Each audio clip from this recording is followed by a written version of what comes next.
E aí galera, e aí meu povo, tudo beleza? Pessoal, é o seguinte, vamos tratar dos chamados modelos no SQL. Vamos ver quais são os tipos de modelos existentes aí para armazenamento de dados nos bancos não relacionais.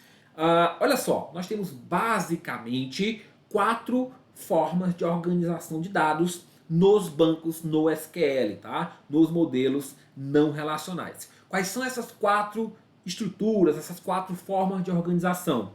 Chave-valor, orientação a documentos, orientação a colunas e orientação a grafos. Então são quatro as propriedades aí, as propriedades não, os modelos, né, de organização de dados nos bancos não relacionais, beleza? E aí nós vamos ver cada um deles, como é que é essa organização e quais são as principais características e usos desses modelos. Modelo NoSQL chave-valor, pessoal, ou key value, né? Esse aqui é um modelozinho bem simples, pessoal, bem simples. Ele permite a visualização dos dados como uma grande tabela hash. O que seria essa grande tabela hash? É uma tabelinha que é formada por conjuntos de par chave-valor. A gente vai ver um exemplinho. Mas é basicamente você tem uma chave, que é como se fosse um identificador daquele valor, que aí você consegue acessar aquele valor. Então, por exemplo, uma chave-valor, nome João. Nome João. Então, nome é a chave e João é o valor daquela chave. Idade, 25. Idade, 25. Idade é a chave e o valor é 25. Então, basicamente esse é uma estruturação de dados formada por chave-valor. E aí o detalhe é que cada chave, no modelo chave-valor, cada chave está associada a um único valor. Então você não pode, por exemplo, ter uma chave, idade aqui, ter dois valores de idade, né? 25 e 30. Não, cada chave está associada a um único valor. Isso é a caracterização do modelo chave-valor, né? Esse modelo, ele é bacana, digamos assim, porque ele é de fácil implementação. É muito fácil você organizar os dados dessa forma, né? Chave, valor. É um conjuntinho formado dessa forma. E aí você pode acessar os dados rapidamente. Rapidamente você pode acessar os dados com base em quê? Com base na chave. Olha, eu quero lá acessar o nome desse cidadão. Eu quero acessar a idade desse cidadão. Eu quero acessar, né, o endereço desse cidadão. Rapidamente você consegue, através da chave, chegar no valor. Então é um modelo que permite, né, muito facilmente a consulta. As operações disponíveis para manipulação dos dados são bem simples. São duas aí, por exemplo, né? Get e set, ou seja, obter os dados ou incluir os dados. Get para obter os dados e set para inserir o dado, para alterar o valor, né? Então eu quero pegar a idade. Então get idade. Get idade. Set idade. Eu quero setar a idade daquele cidadão. Eu quero atribuir o valor da idade daquele cidadão. Então eu uso o set. Basicamente isso, para você retornar o valor ou para você inserir o valor, né? A grande desvantagem desse modelo é que ele é um modelo tão simples que ele não tem ali uma possibilidade, né, de recuperação de objeto por meio de consulta mais complexa. Então a consulta é sempre dessa forma, você pegar o valor com base na chave. Então você não consegue, diferentemente de outras estruturas, fazer mais combinações de consultas, etc. Então você não tem essa possibilidade, beleza? Os bancos no SQL, eles são soluções aí. Em que contexto, né, que eu vou usar? Nós vamos ver quatro modelos. Eu vou falar em cada um deles quais são as soluções que eles seriam aplicáveis ou não. Por exemplo, no caso do chave-valor, pessoal, armazenar a informação de sessão do usuário. Ou seja, o usuário está lá logado, né? Ele está lá logado, então eu quero saber as informações dele. Qual é o nome de usuário, a senha, etc. Então isso é muito fácil, porque é uma chave-valor. Chave-valor, são dois valorzinhos que eu vou ter que guardar. Perfil de usuário, preferência de carrinho de compra, dado de carrinho de compra. Quais são os produtos que a pessoa está lá naquele momento colocou no carrinho. Bem tranquilo de armazenar isso no banco chave-valor, tá? E em contrapartida, eles não são muito aplicáveis quando você precisa de relacionamento entre os dados. Por quê? Porque justamente eles não permitem as consultas complexas. Então, ali que você tem muitas transações, quando você tem que fazer uma consulta para operações em conjuntos, também eles não são muito aplicáveis. Então veja que cada situação diferente dentro da organização, dentro do mundo, digamos assim, você vai ter as situações em que em um determinado modelo se aplica e situações em que ele não se aplica. Por isso que existem as várias opções, né? E aí, galera, é o seguinte, ó, presta atenção aqui agora, porque essa informação, tá? Essa informação, ela é muito importante. quais são os principais SGBDs, os principais sistemas gerenciadores de banco de dados que utilizam aquele modelo. E aí nós temos, para o chave-valor, nós temos esses representantes aqui. Por que eu estou dizendo isso que é muito importante? Muitas são as questões que simplesmente vão te dar uma lista de SGBDs e vai te perguntar de qual tipo ele é. Se é chave-valor, se é documento, se é colunal, se é de grafo. Então nós temos aqui o Dynamo, o Redis, o Riak, o GenieDB, o MeshDB, o HamsterDB, o Projectval Demo, o Azure Table Storage. Eu destacaria aqui esses três primeiros principalmente, tá? Dynamo, Redis, Riak. Dynamo, Redis, Riak. Acho que em termos de questão é o que mais tem caído, né? Isso aqui são os principais, obviamente. Então essa informação ela é relevante, tá? É uma informação decoreba, mas ela é importante aí para acertar a questão.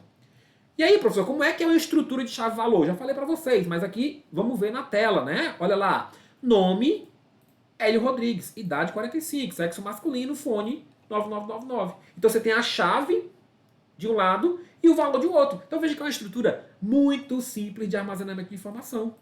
É uma estrutura muito simples de armazenamento de informação. Beleza? E aí, como é que esse modelo...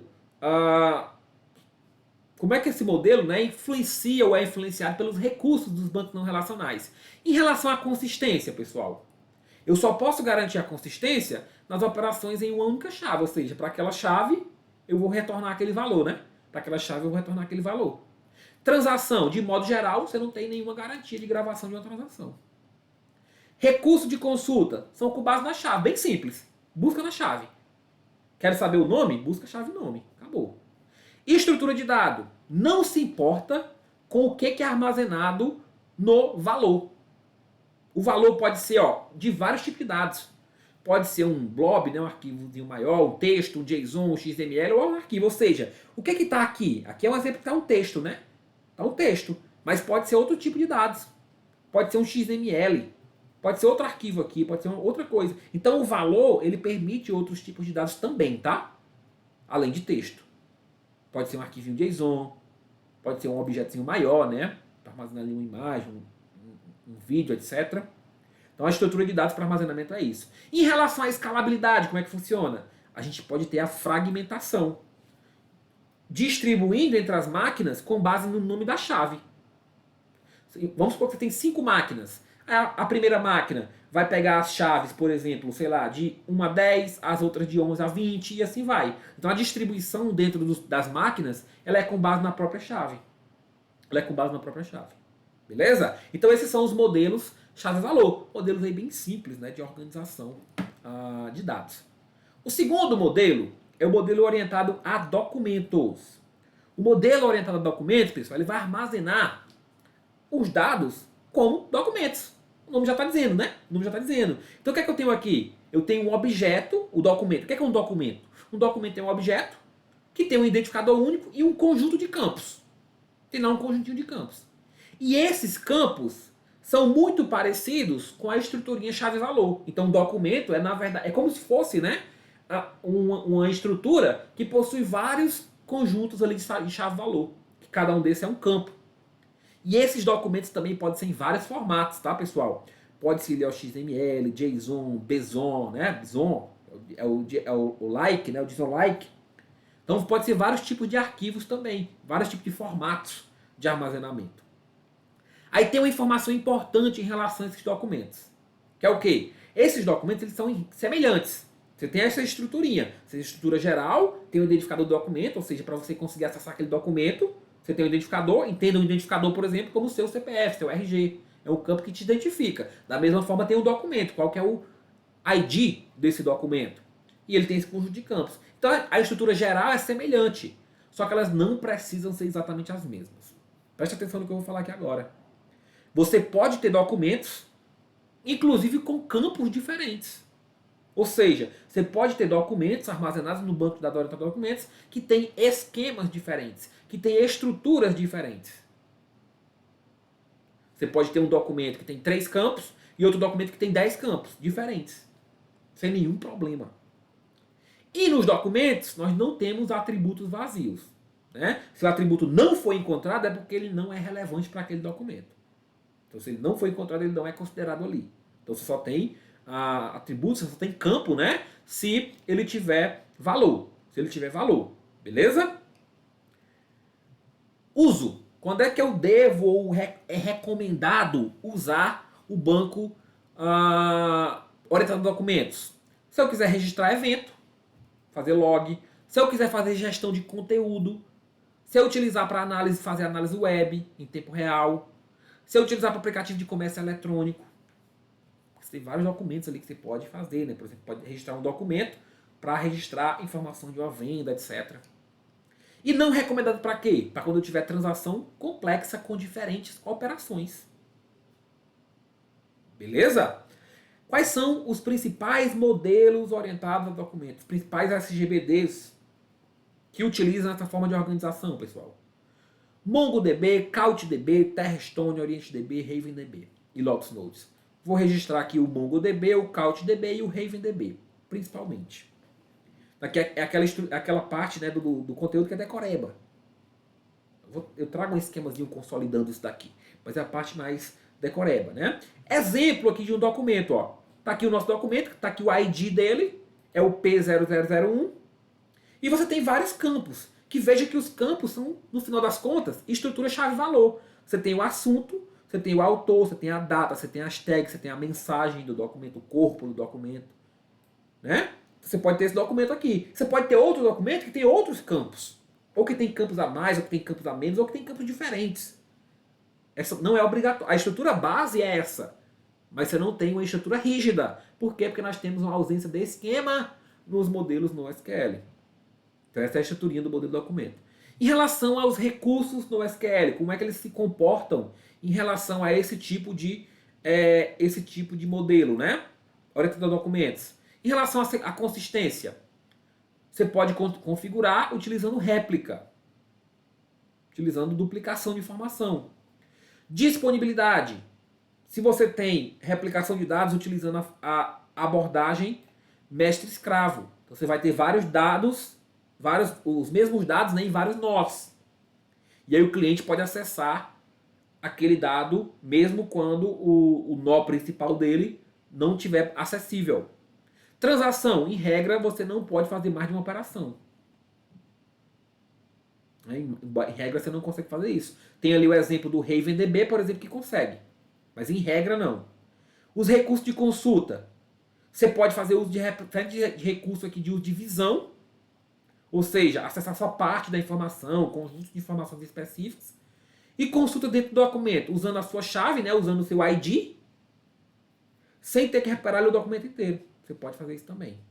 E escalabilidade, você pode adicionar mais escravos, mais nós. Esse é o modelo orientado a documentos, tá? Essas características aqui são gerais, pessoal, para a gente entender como é que esse modelo se comporta frente a esses recursos do banco de dados, tá? Modelo orientado a colunas. Nosso terceiro modelinho do SQL. Aqui, pessoal, nós vamos ter o armazenamento como? Com chaves mapeadas para valor. Só que aqui, os valores, eles são agrupados em múltiplas famílias de colunas. Nós vamos ver isso no exemplo. Cada uma dessas famílias funciona como se fosse um mapa de dados. Como se fosse um mapa de dados. E você vai acessar, geralmente, essas famílias em conjunto. Tá? Então, olha só. Nesse modelo, né, embora relembre ali o chave-valor, mas ele é um pouco diferente, porque aqui a estrutura é com base numa formação tripla. Você tem a linha, você tem a coluna e você tem um timestamp. O que é o timestamp? É o carimbo de tempo. Por quê? Porque você não pode ter múltiplas versões de dados, os dados não podem estar sendo alterados. Então você tem que saber em qual momento aquele dado entrou. E é para isso que existe aqui o timestamp. Então você tem a linha e a coluna em que você tem uma chave para identificar e o timestamp para diferenciar a versão. Né? Nesse banco de dados, quando você faz uma leitura de dados, né, faz uma consulta, ou quando você faz uma escrita, você quer inserir algum dado, essas operações são atômicas. Então você não consegue, né, todos os valores das colunas daquela linha são recuperados, por exemplo. Você não recupera só uma coluna. Não, você recupera tudo. Tá? Independente se aquilo ali estiver sendo alterado ou não. Então é uma estrutura que você não seleciona coluna. Se você quer retornar uma linha, aquela linha vem com todas as colunas associadas. Tá? Quando é que eu uso isso? Para registro de evento, para sistema de gerenciamento de conteúdo, para plataforma de blog, para contador de visita, para fornecimento de acesso demonstrativo. E não são apropriados para quando eu tenha ou a transação ACID ou a agregação de dados, quando eu tenho muitos dados agregados, né? Então não é utilizado para isso. Principais bancos de dados. Importantíssimo isso aqui. Decorebinha, mas é importante. Cassandra, HBase, Hypertable e Amazon SimpleDB. Esses dois aqui, né, principalmente o Cassandra, são exemplos fortes de bancos aí orientados a colunas. Professor, como é que é essa história das colunas, então? Tá aqui o exemplo. Ó. Modelo orientado a colunas. Nós temos lá a linha, por exemplo, aqui é o ID 001, a chave dessa linha, né? E essa linha é formada por várias colunas. Nome, primeiro nome, nome, sobrenome, local, endereço, local, cidade. E aí veja que, por exemplo, o Hélio, que é o cara do 001, ele tem nome Hélio, sobrenome Rodrigues, o endereço dele é Rua B, na cidade de Recife. Só que veja que aqui ó, existe um negócio atrás que é Rua A e Fortaleza. O que é isso aqui? É aquela relação lá do timestamp. Porque eu guardo o histórico. Eu guardo as alterações. Então eu consigo ver aqui que o Hélio, né, ele mudou, né, ele estava na Rua A, Fortaleza, e agora foi para Rua B em Recife. E além disso, eu tenho as famílias, né? As famílias de informações. Eu tenho então a família nome, ou seja, nome formado por primeiro nome e sobrenome, e tenho a família local, que é formada por endereço e cidade. Né? E aí nós temos ali, então, a representação dos timestamps também, tá? Em relação aos recursos, quais são as características principais aqui do modelo colunar orientado a colunas? Consistência. Os dados podem ser gravados em estrutura de log e depois você grava na memória. Transação. Em regra, a gente não tem transação nesse modelo. Em regra, você não tem transação nesse modelo. Você grava as coisas nas linhas e é uma única gravação para aquela chave. Disponibilidade. Pode ser aumentada se você reduzir o nível de consistência. Ou seja, você tem que prejudicar a consistência para poder ter mais disponibilidade. Recurso de consulta. Não tem uma linguagem poderosa. Então você tem que otimizar as colunas e as famílias para que você consiga ler as coisas de forma mais fácil possível. E escalabilidade, você adiciona mais nó. Basicamente é isso. O modelo orientado a grafos. É o nosso quarto modelo de dados no SQL. O modelo orientado a grafos, ele tem três componentes básicos. Você tem os nós, que são os vértices do grafo. Os relacionamentos, que são as arestas. E as propriedades, que são os atributos ou dos nós ou dos próprios relacionamentos. Então, na verdade, esse modelo, pessoal, né, é um modelo grafo, né, que você tem ali o relacionamento dos dados por meio das arestas e você tem, então, as propriedades desses dados sendo identificadas. Você tem ali rótulos para esses dados e direcionamentos para esses nós. Nós vamos ver o modelinho também, tá? E a organização desse grafo, dependendo de como ele estiver organizado, né, permite que os dados sejam armazenados uma vez e depois sejam interpretados de várias formas. Ou seja, com a única escrita, você consegue promover interpretações diferentes. Utilidade desses bancos. Para dados conectados, para serviço de roteamento, para envio e serviço baseado em localização, mecanismo de recomendação. Né? Recomendar, você já comprou isso, recomendo que você compre isso também. Né? E onde não são recomendados? Se você tiver necessidade de muita atualização, se você não puder lidar com muitos dados, especialmente aí se você tiver o grafo inteiro. Quem são os principais representantes? Neo4j, Allegro Graph e Virtuoso. Principalmente aqui o Neo4j. Exemplo, professor, de um grafo para a gente ver. Está aqui, ó, na tela para vocês. Olha lá. Nós temos aqui um grafo, pessoal, que nós temos os dados, né, de uma aplicação que quer manter informação relativa ao local de viagem e o local que as pessoas moram. Então eu quero saber onde é que a pessoa mora e para onde que ela viajou. Tá? Então nesse exemplo aqui a gente tem três pessoas. Temos a Berna, o Hélio e o Jonas. Né? São então os nós desse grafo aqui, né? E eles estão conectados a cidades ou que eles viajaram, ou que eles visitaram. Ou que eles residem, né? Ou que eles visitaram. Então nós temos aqui os nós das pessoas e os nós das cidades. Fortaleza, Rio de Janeiro, João Pessoa, São Paulo, Paraty, Recife e Belo Horizonte. E aí nós vamos ter as arestas. Então esses aqui são os nós, né? Nós vamos ter as arestas para indicar os relacionamentos.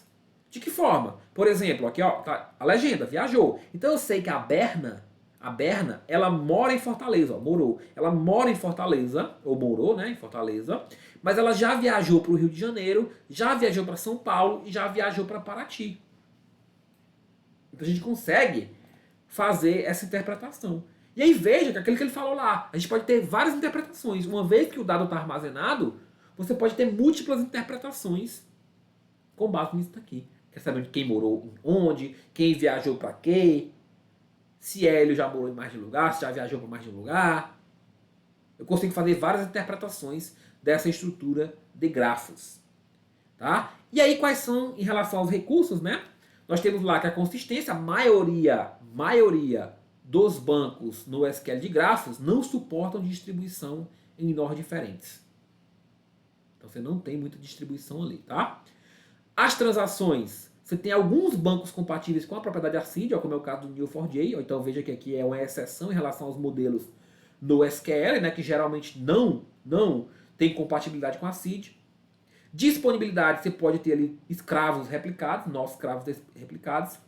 Recurso de consulta, você tem ali um suporte para uma linguagem de consulta chamada Gremlin. E escalabilidade, você pode ter a fragmentação dos dados nos servidores. Beleza? Então, meu povo, aqui é importante, né? Primeiro saber quais são os 4 modelos. Segundo, principalmente saber, né, qual que é a estrutura deles. E terceiro, os principais representantes. E eu trago isso aqui ó, no esqueminha, resumo no esqueminha matador. Chave e valor, você tem uma grande tabela hash, formada com as chaves e os valores, né? Associados, cada chave é associada a um único valor. É de fácil implementação e você tem um acesso rápido. Principais representantes, vou destacar aqui Dynamo, Redis e React, mas existem esses outros. Documentos, você tem um documento que tem um identificador único e um conjunto de campos. Esses campos são, na verdade, para chave-valor. Né? Os documentos são semelhantes, mas não necessariamente iguais. Você pode ter documentos com campos diferentes. Como é que eu acesso um documento? Pela sua chave, pelo seu ID, e você pode consultar parte do documento. Principalmente aqui MongoDB, CouchDB e RavenDB. Coluna, você tem chave mapeada para valor. E esses valores você pode ter agrupamento por família de colunas. Cada família dela é como se fosse um mapa, a gente viu lá. Família de nome, família de local. Os dados têm índice por base tripla. Linha, coluna e timestamp, porque é importante eu saber a qual versão se refere àquele dado, porque aqueles dados vão sendo alterados. Principais representantes, Cassandra e HBase. Grafo, 3 componentes básicos. Nós, são os vértices do grafo, os pontos de dados, né? Os relacionamentos, que são pelas arestas, e as propriedades que esses dados podem ter. Você tem dados armazenados uma vez só e você pode fazer múltiplas interpretações. Neo4j é o principal representante. Beleza, meu povo? Então, essa estruturinha aqui é muito importante que a gente saiba. É muito importante que a gente saiba esses principais modelos e suas características e os seus principais representantes de SGBD.